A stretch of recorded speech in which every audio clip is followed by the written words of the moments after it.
Verano de 1947. El oficial Philip Corso está de servicio en la base militar de Fort Riley, Kansas, cuando en una misión de patrulla encuentra algo que cuestiona los fundamentos de la historia. Corso era militar de carrera, un oficial muy respetado en los servicios de inteligencia, con capacidad de decisión en caso de guerra. Pero juró que en un edificio abandonado dentro de un cajón de embalaje se guardaba el cuerpo de un ser de otro planeta.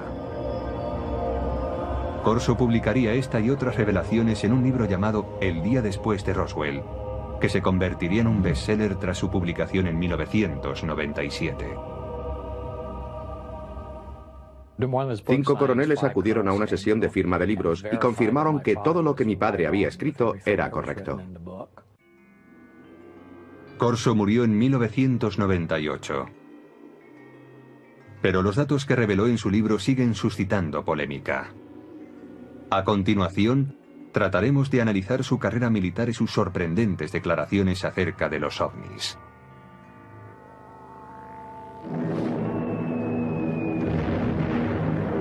...1942, el año siguiente al ataque de Pearl Harbor.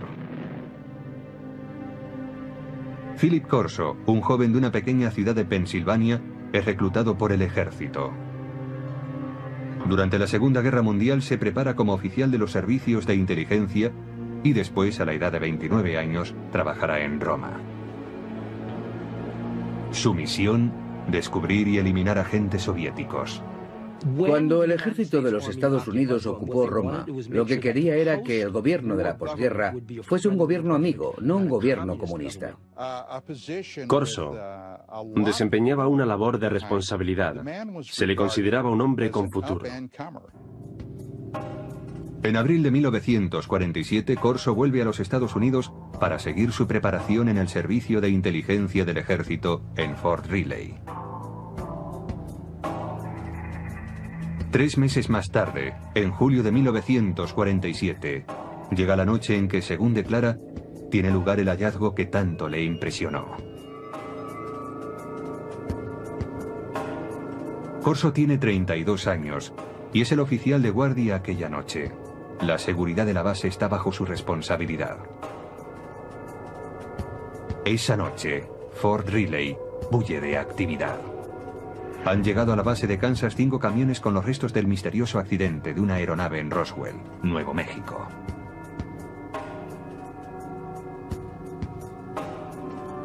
Corso, como oficial de inteligencia, está intrigado por el cargamento. Y hacia las 11 de la noche, entra en el edificio donde se ha dejado la carga. Un policía militar le confiesa que ha mirado en uno de los cajones que formaba parte del cargamento y que no puede describir lo que ha visto. Entonces Corso decide mirar también.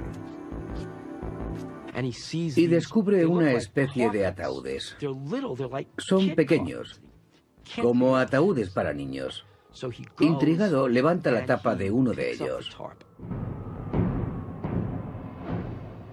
It looked like a thin body, and a humanoid with a sort of a big head on it, and eyes, but not too long, and not the shape of it was not as wide, as I say, as our bodies are. Corso dice que aquel fue su primer encuentro con extraterrestres, pero que no sería el último, ni el más significativo. Más tarde, le serían confiados expedientes secretos y objetos de origen extraterrestre. Estos últimos, según él, provocarían una revolución tecnológica. Pero en 1947 acababa de empezar esta historia.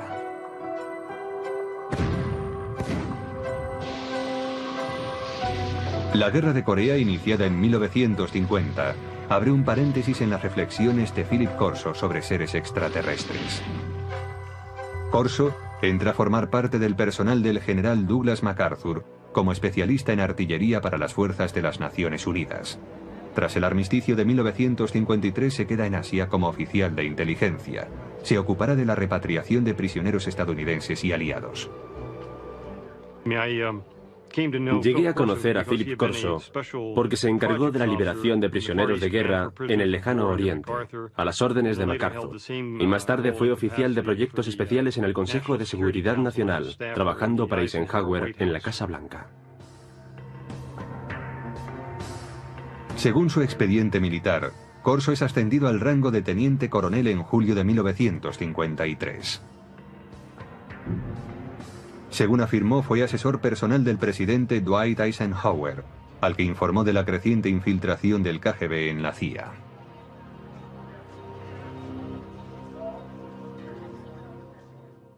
Y Corso se quejaba de esto ante Eisenhower en el Consejo de Seguridad Nacional. Corso declara también que Eisenhower le premió otorgándole la comandancia de un batallón. Los archivos militares confirman que fue nombrado comandante de un batallón de artillería en el campo de misiles de Red Canyon.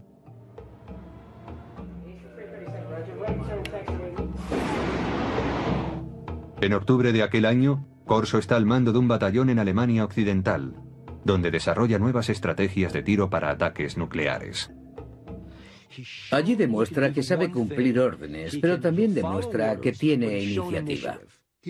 Está al mando de una batería de armas nucleares. Si se hubiese declarado la guerra contra la Unión Soviética en los años 50, cuando Corso estaba en Alemania, él habría tenido autoridad para disparar armas nucleares. Pero cuando vuelve de Alemania, su carrera cambia totalmente de dirección. El brillante oficial de la inteligencia, intrépido cazador de espías enemigos y comandante de artillería con potestad para utilizar armamento nuclear, se convierte ahora en reservista de la Guardia Nacional. En octubre de 1960, Corso está prácticamente retirado. Es asesor a tiempo parcial en una base de la Guardia Nacional en Maryland. Se podría decir que alguien no estaba satisfecho con él. No tuvo la recompensa merecida. Pero algunos creen que Corso está siendo reservado para su cometido más importante y secreto. Hay una mano oculta que dirige su carrera. Es la mano de Arthur Trudeau. Philip Corso tiene un poderoso protector en el teniente general Arthur Trudeau. Graduado en West Point, en la promoción de 1924, Trudeau es considerado un oficial progresista y admirador de la alta tecnología. En la época de la Guerra Fría es el primero en proponer una formación tecnológica para los oficiales de la inteligencia, y en 1958 es nombrado director del área de investigación y desarrollo del ejército. Cuando Trudeau tiene ocasión de nombrar a un adjunto, recurre a Corso, y así se inicia la etapa de este último en el área de investigación y desarrollo.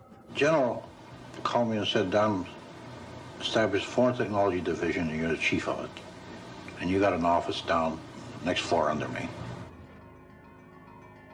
Hasta ese momento de su carrera, la trayectoria de Corso en el ejército es fácilmente verificable examinando los archivos militares. Trabajó en el Pentágono. Allí estaba su despacho, así consta.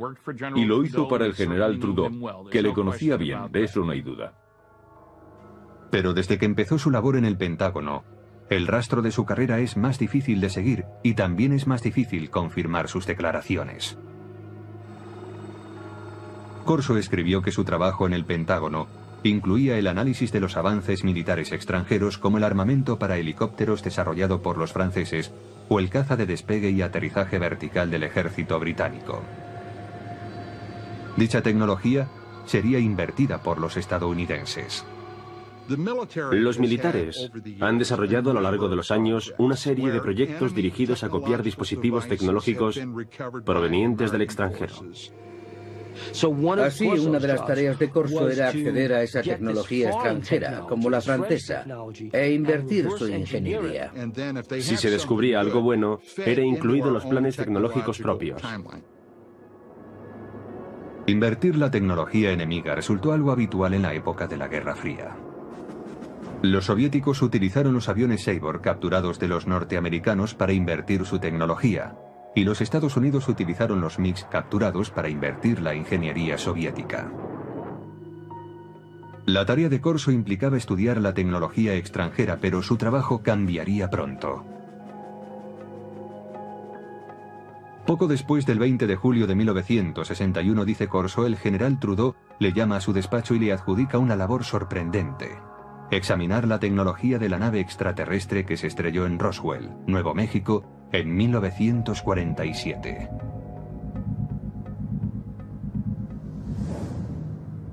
Trudeau envió un archivador al despacho de Corso.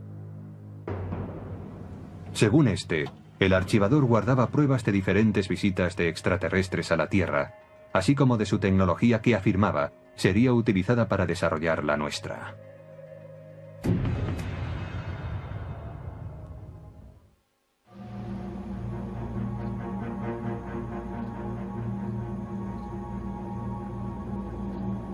Philip Corso declaró que en 1947 él había visto los cuerpos de los extraterrestres cuyo ovni se había estrellado cerca de Roswell, Nuevo México. La descripción de Corso coincide con la de aquellos que se declararon testigos del accidente. Los alienígenas, según estos testigos, eran 4 pequeños seres humanoides, con manos de 4 dedos, piernas delgadas, una cabeza excesivamente grande y ojos en forma de almendra.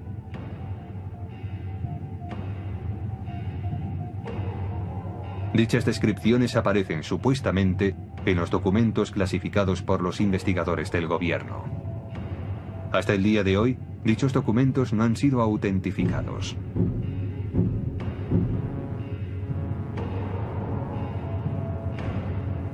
Corso insiste en que él nunca habló con nadie sobre lo que vio en Fort Riley. Pero en el verano de 1961, el entonces teniente coronel de 46 años es destinado a un proyecto del Pentágono que le obligará a recordar esa experiencia. Fue nombrado jefe de investigación y desarrollo del ejército, con oficina en el Pentágono. Una vez más, tenía un puesto de gran responsabilidad. Su meta, que la potencia militar de los Estados Unidos aventajara en decenas de años a la de los demás países.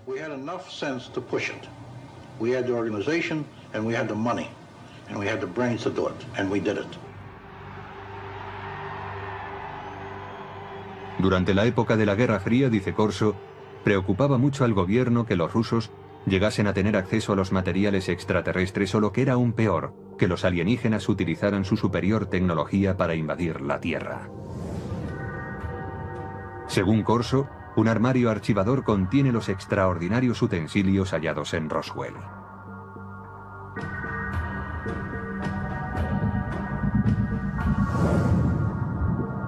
Un trozo de traje metálico superresistente. Corso afirma que quizás sirviera para proteger a los alienígenas.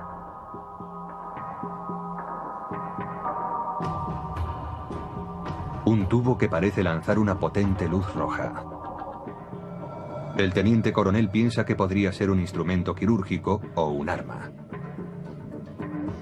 Una corona para la cabeza que, según los informes militares, podría haberse usado para transmitir pensamientos o para guiar la nave espacial. Circuitos impresos en miniatura, posiblemente un microcircuito prefabricado.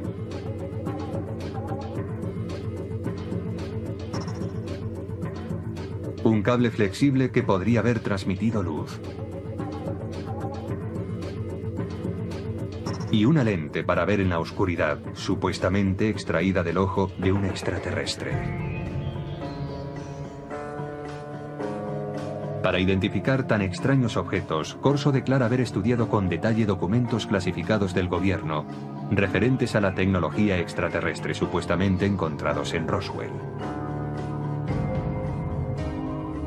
Según dichos informes, algunos de los más destacados científicos del mundo, hombres como Werner von Braun y J. Robert Oppenheimer, accedieron al lugar del accidente en Roswell. Corso dice que el teniente general Trudeau le autorizó a confeccionar la lista de hombres que incluiría en su equipo. You will put on that team anybody that you want. Engineers, scientists, and even I told the Germans. Told them I'll take a couple of Germans too, in addition to the US scientists. Basándose en la cuidadosa lectura de los informes Roswell, Corso declara haber desarrollado su propia teoría sobre cómo podría funcionar la nave extraterrestre. Lo que decía Corso era que la nave no era un platillo volante. No vino volando, sino que lo hizo saltando en el tiempo. Decía que eso era todo lo que sabía, que había una especie de onda alrededor de la nave, que hacía suponer que se trataba no de una nave espacial, sino de una máquina del tiempo.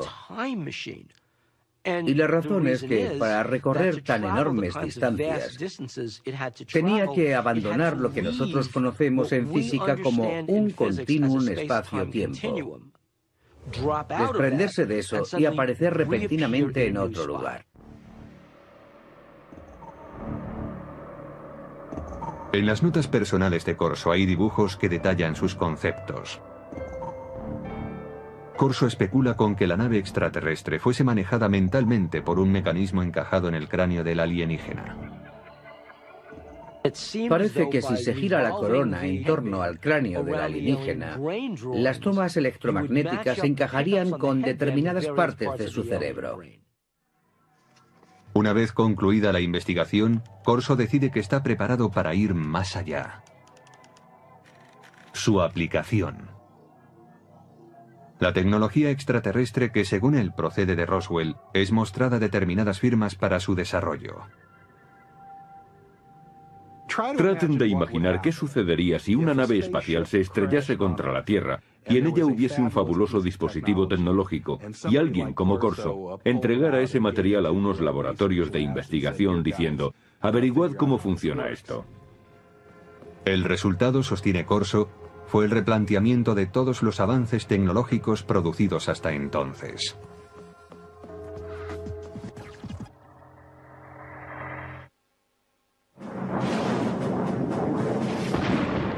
En la década de 1960, la potencia militar estadounidense está plenamente entregada a la Guerra Fría. El teniente coronel Philip Corso quiere usar en su apoyo la tecnología extraterrestre. A finales del verano de 1961, empieza a ponerse en contacto con laboratorios de armamento militar para tratar la cuestión. Los laboratorios del ejército también tenían científicos civiles, y aunque tenía que permitirles el acceso al material clasificado, Phil Corso se sentía muy cómodo trabajando con científicos civiles. Además, todas las autorizaciones formales corrían a cargo de los laboratorios.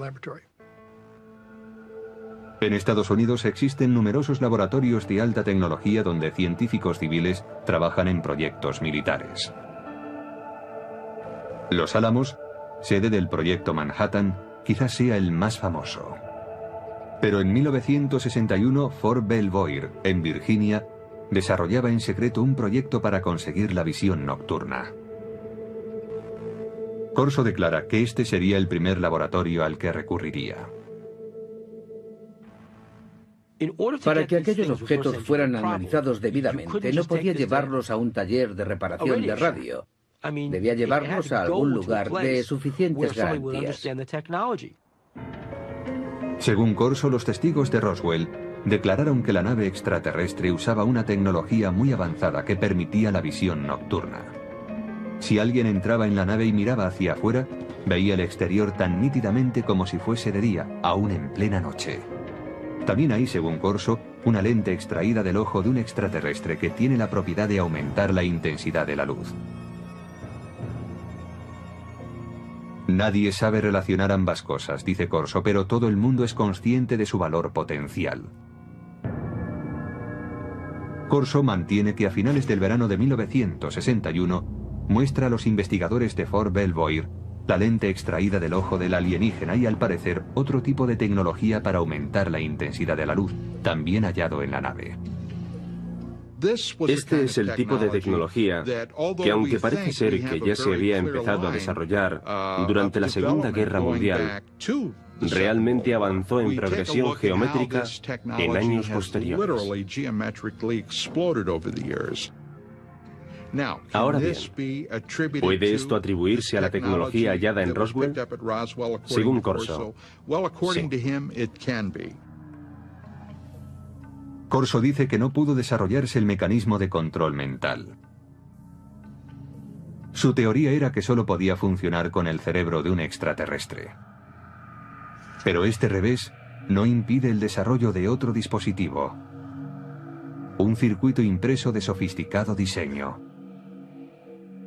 We also had a little charred chip.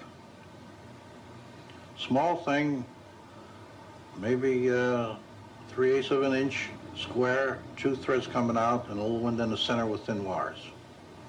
These came from Roswell. We didn't know exactly the function of these integrated circuits, but we suspected that these were circuits, electrical circuits. Corso afirma que llevó el objeto a los laboratorios Bell, que habían desarrollado el transistor 14 años antes. Dice que los científicos del laboratorio consiguieron analizar y más tarde reproducir el microchip extraterrestre.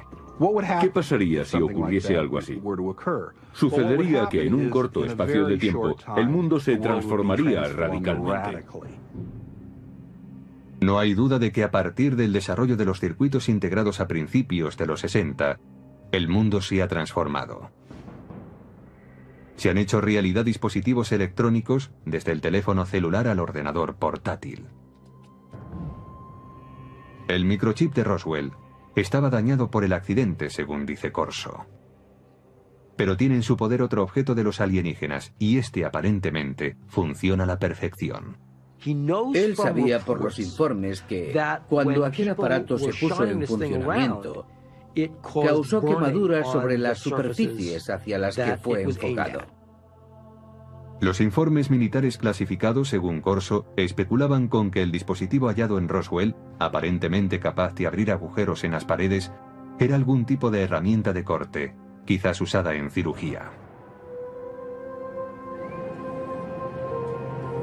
En Aeronáutica Hughes, desde finales de los años 50 y hasta principios de los 60, los investigadores trabajaron en lo que serían los primeros de seguimiento y derribo para la aviación militar. Pero los ingenieros tuvieron problemas a la hora de diseñar un dispositivo práctico. Esto fue así, dice Corso, hasta que él les mostró la extraña herramienta de origen alienígena. El proceso se aceleró después de los años 60 y 61, porque se inventaron nuevos métodos de fabricación de dispositivos láser. A medida que avanzaba la ciencia, avanzaba también la ingeniería. Según los informes, el archivador citado por Corso contiene otro tesoro encontrado en Roswell. It was glass tubes. And they emitted different color lights. And those were sent to Bell Laboratories. From that was one of the greatest advancements I think we have today, came out in fiber optics. Muchos investigadores de ovnis mantienen la teoría de que la nave no tenía cables convencionales porque estaba dotada de cables de fibra óptica. Resulta que la transmisión de información mediante la luz era ya una tecnología conocida. Data de la época de uno de los pioneros del teléfono, Alexander Graham Bell, que hizo pruebas con un aparato que él llamó fotófono en 1880. Casi nadie ha oído hablar de él, pero muchos científicos de la época creían que el fotófono era un invento mucho más meritorio que el teléfono. El fotófono era una manera de transmitir la voz mediante un rayo de luz. La investigación instada por Corso determinó que la transmisión de datos por medio de la luz era inviable debido a que no se podía dirigir un rayo de luz con capacidad para desviarse al hallar un obstáculo. Pero Corso confiaba en que el dispositivo de Roswell podría contener la solución. Estudiaron aquella fibra de vidrio y vieron que la luz podía desviarse, es decir, podía trazar curvas. Llegaron a la conclusión de que aquello se debía al revestimiento del cable. Aquella era la clave para hacer funcionar la fibra óptica. Aunque el uso de la fibra óptica no se generalizó hasta los años 70, los investigadores de ovnis creen que el revestimiento del dispositivo extraterrestre, una capa externa que cubría la fibra conductora, es lo que posibilitó el avance de la fibra óptica en nuestro planeta. Corso también examina algunas fibras muy resistentes que, según los informes militares, proceden de los trajes de los alienígenas. The first thing of the fabric that amazed me was a thread that I couldn't cut with a razor blade. Just a thread. Corso ofrece en su libro una teoría referente a las fibras que componían el tejido de los trajes alienígenas. El cuerpo de los extraterrestres, posiblemente de materia más vulnerable, estaba protegido por la gran resistencia de un tejido que, en cierto modo, formaba un escudo. Y según Corso, no se vestían con él, sino que lo tejían a su alrededor. Es decir, lo hilaban como un capullo de seda. Corso se pregunta si estas fibras tan resistentes tendrían aplicación como material antibalas para ser usados por los cuerpos de seguridad y por el ejército. Corso asegura que el ejército intentó llevarlo a la Universidad de Colorado para tratar de fabricar dicho material. A mediados de la década de los 60 hubo grandes avances en cuanto a tejidos resistentes. Usaban la tecnología de los polímeros, el tipo de moléculas que, decía Corso, estaban presentes en el tejido extraterrestre. En 1965 se inventa el Kevlar, un tejido que se usaría en chalecos antibala. Una prueba más, según Corso, del impacto de la tecnología extraterrestre.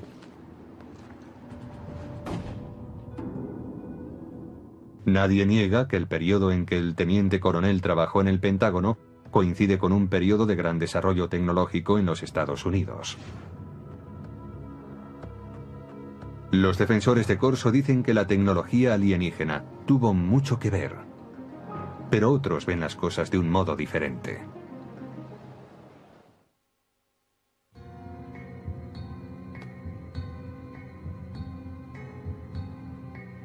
En su libro El día después de Roswell, el teniente coronel Philip Corso declara haber introducido la tecnología extraterrestre hallada tras el incidente de Nuevo México en la agenda de los militares estadounidenses.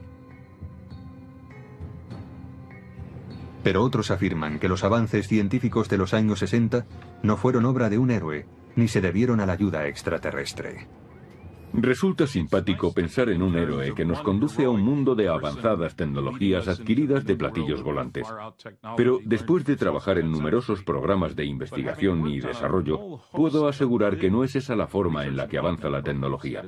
Por ejemplo, en un programa aeronáutico de propulsión nuclear, empleamos 3.500 personas, 1.100 de ellas eran ingenieros y científicos. Gastamos $100 millones al año.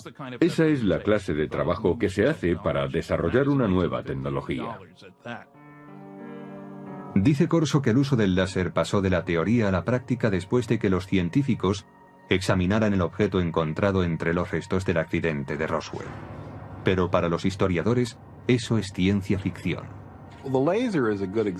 El láser es un buen ejemplo para aclarar que un invento no surge de la noche a la mañana. No se produce porque a un científico le llegue la inspiración, baje a su taller del sótano y 15 minutos después obtenga un rayo láser. En realidad, el estudio del láser empezó en 1951, cuando un físico de la Universidad de Columbia estaba dando un paseo por Washington. Aquel físico era Charles Townes. Me desperté pronto aquella mañana, preocupado por no haber llegado a ninguna conclusión. Después del desayuno salí a dar un paseo por el parque. De pronto pensé, un momento, podemos disponer de toda una colección de moléculas, todas ellas activadas con un exceso de energía. Me puse a hacer números y comprobé que podía hacer que aquello oscilara. Necesitó 2 años y $50.000 de subvenciones gubernamentales antes de presentar un prototipo de láser de microondas, aunque escasamente operativo. El primer dispositivo láser utilizaba microondas, no luz. La versión emisora de luz no estuvo operativa hasta 1960, 9 años después de que el profesor Townes iniciara sus investigaciones. En cuanto a la aportación de los alienígenas... No, los extraterrestres no tuvieron nada que ver con la tecnología del láser y en realidad yo tampoco. No creo que los extraterrestres nos hayan dado ninguna información. Mientras que el desarrollo del láser se produjo con lentitud, los circuitos integrados avanzaron rápidamente. Pero el mayor logro de los científicos vino mucho después de que Corso se jubilase. El verdadero avance tuvo lugar en 1971, cuando un hombre llamado Tim Hoff introdujo un microprocesador en una pieza de silicona, una computadora en un chip.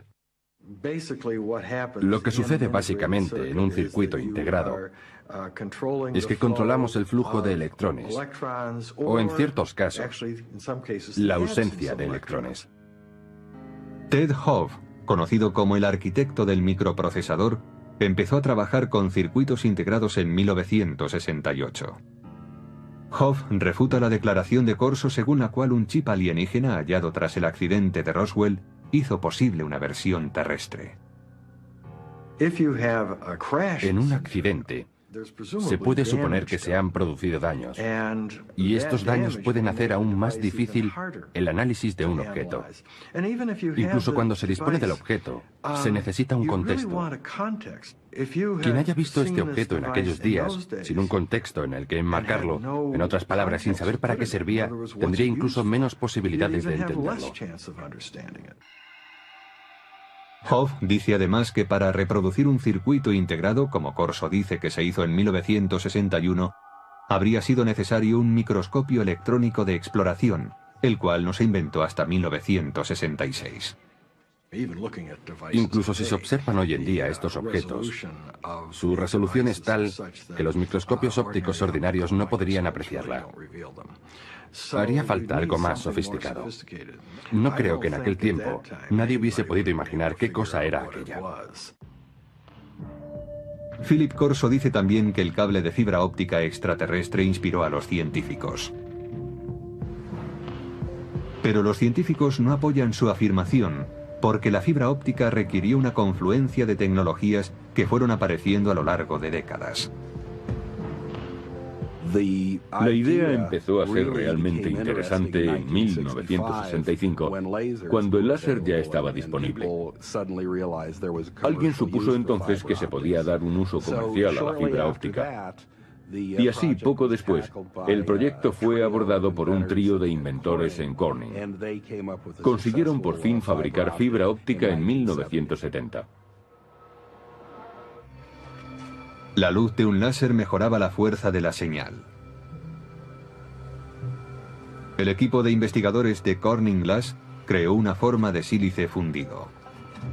Este purísimo material de vidrio era capaz de transportar 65.000 veces más información que el hilo de cobre. La fibra óptica ya era algo interesante desde el punto de vista comercial, 10 años después de que Corso proclamara haber acelerado la tecnología. Ese fue el verdadero logro de Don Deck, Peter Schultz y Bob Maurer. Encontrar esa forma tan innovadora de fabricar vidrio. Corso declaró también que su secreto había inspirado un salto cuántico en la tecnología de la imagen. Pero los expertos afirman que la tecnología para convertir la noche en día también llevaba décadas desarrollándose. El proceso fue evolucionando paulatinamente. Había empezado allá por 1940, cuando se suministraron a los ejércitos aliados, en la Guerra del Pacífico, pantallas de radar con intensificación de imagen. El primer dispositivo de visión nocturna empleaba la formación de imágenes térmicas. Desarrollado por los alemanes durante la Segunda Guerra Mundial, convertía energía calorífica en un espectro visible usando una luz infrarroja y un receptor. Más tarde, a principios de los 60, William Spicer, un investigador del Departamento de Defensa, creó un mecanismo para la intensificación de la imagen.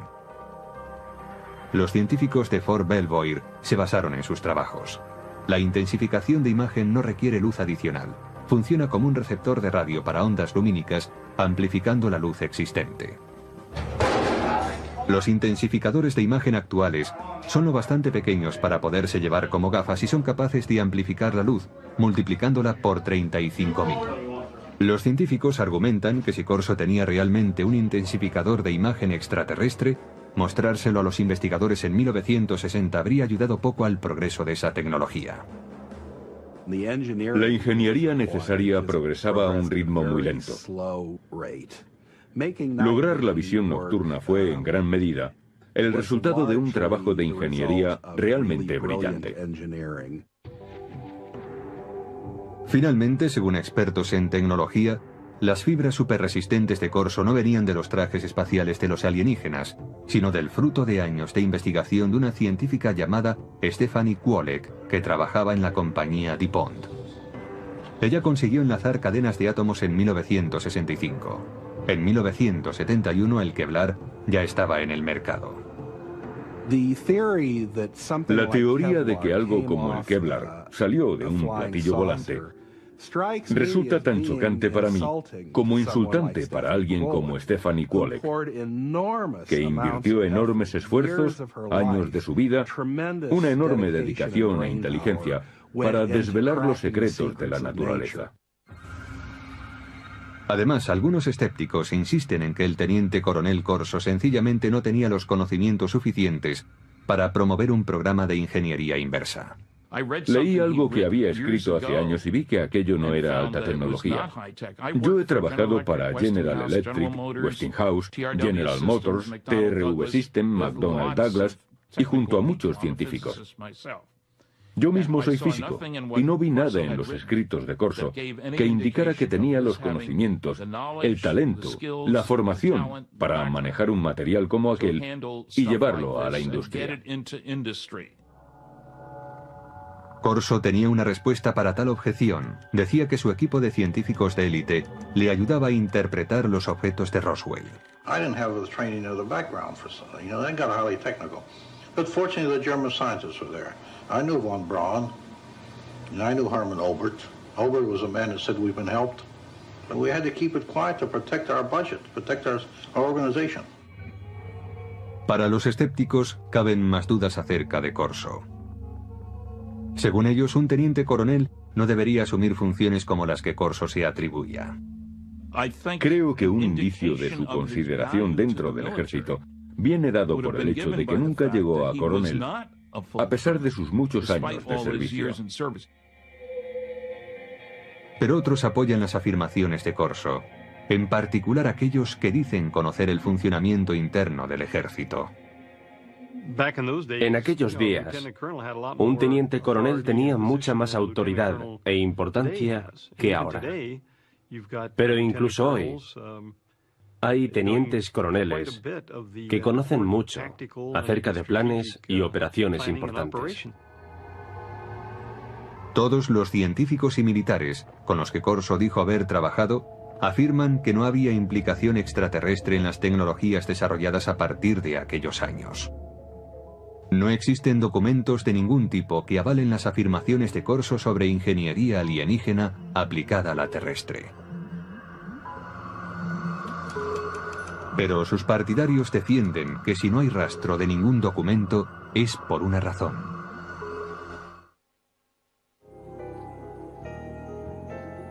Quienes creen que una nave extraterrestre se estrelló cerca de Roswell coinciden en una cosa: el gobierno ocultó sistemáticamente la verdad. El gobierno de los Estados Unidos y otros gobiernos del mundo han ocultado pruebas para dar este asunto por concluido, pretendiendo así acabar con el misterio.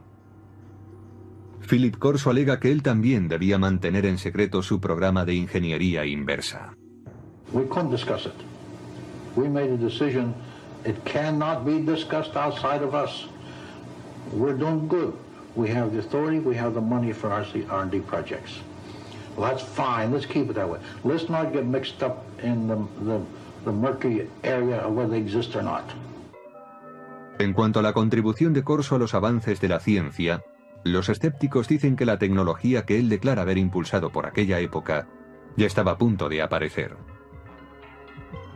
Como prueba, aluden a la famosa corona de control mental, una tecnología extraterrestre que Corso reconoció que no pudo ser desarrollada.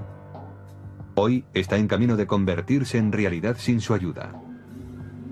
Desde los años 70, los científicos han estado experimentando con las ondas cerebrales salidas del electroencefalógrafo para suministrar información y alterar el comportamiento. En la actualidad es posible usar juegos como este que informan a través de un electroencefalógrafo para aprender a controlar los estados del cerebro. Pero la tecnología del control mental ha avanzado más aún.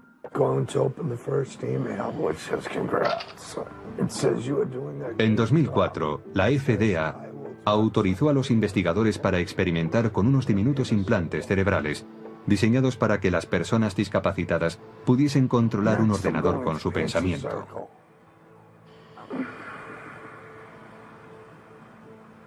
Los investigadores de ovnis dicen que los supuestos ocultamientos del gobierno pueden oscurecer para siempre los hechos de Roswell. Y en consecuencia, oscurecer también la verdad sobre si la tecnología extraterrestre contribuyó al desarrollo de la fibra óptica, los tejidos superresistentes, el láser, los circuitos integrados o la intensificación de imágenes. Hay gente que cree que los extraterrestres intervinieron, por ejemplo, en el 3500 a.C. en Egipto, para ayudar a los egipcios a construir pirámides. Pero los egipcios del año 3500 a.C. eran muy capaces de poner un gran bloque de piedra encima de otro. Si los egipcios hubiesen desarrollado de repente teléfonos celulares o algo así, entonces yo diría, de acuerdo, aquí hay un invento. Pero no fue eso lo que hicieron. Aunque el teniente coronel Philip Corso pueda ser cuestionado, sus ideas hayan suscitado polémica y sus afirmaciones hayan sido consideradas como propias de la ciencia ficción, su aportación al mito de los ovnis y a las leyendas populares no puede ser ignorado. Los militares, el Pentágono, el gobierno de los Estados Unidos no dan ese tipo de autoridad a un incompetente. Este hombre estaba bien considerado y era muy respetado. At my age, what do I have to lose? I have to let my grandchildren and my children know this, because how long will I be around yet? And when I go, it goes with me. Debió de haber muchos días, muchos, en los que Philip Corso se preguntase, ¿por qué yo? ¿Por qué tengo esta información? Yo creo que eso es algo que le atormentó durante muchos años. Es muy difícil guardar un secreto así para uno mismo. Hasta hoy solo se ha contado el 10% de la historia, dijo mi padre. El resto es información clasificada.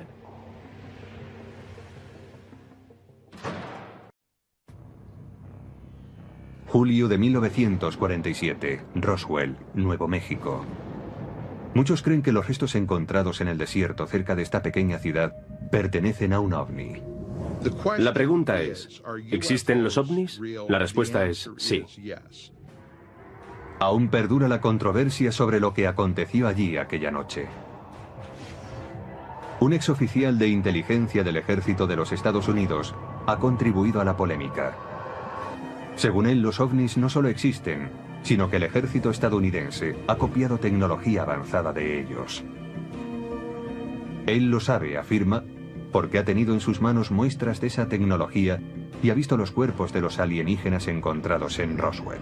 The humanoid type body came from the Roswell area where there was a crash in 1947. ¿Por qué debemos creerle? ¿Por su rango? ¿Por los años de servicio al país y por su reputación? Pues era considerado uno de los militares más brillantes en su especialidad. ¿Quién es este individuo? ¿Qué dijo en el pasado? ¿Cuáles de sus predicciones se han cumplido? Según las palabras del teniente coronel Philip Corso, él era el responsable de que la tecnología extraterrestre llegara a los laboratorios militares y a los científicos civiles, quienes se valieron de ella para fabricar dispositivos láser, fibra óptica, circuitos integrados, gafas de visión nocturna y chalecos antibalas. Estudiamos platillos volantes que se han estrellado o que han sido derribados y tratamos de averiguar cómo funcionan. Muchos niegan que la tecnología extraterrestre haya sido el motor de la industria militar. Es una forma peculiar de confiar en la ingenuidad humana. Supe que Philip Corso no decía la verdad gracias a una serie de cosas. ¿Será la historia de Philip Corso fruto de su fantasía y su ambición? ¿O la confirmación de que en Roswell se estrelló un ovni en 1947? ¿Se inició realmente gracias a ese hecho un programa militar secreto que incorporaba la tecnología extraterrestre a la industria armamentística?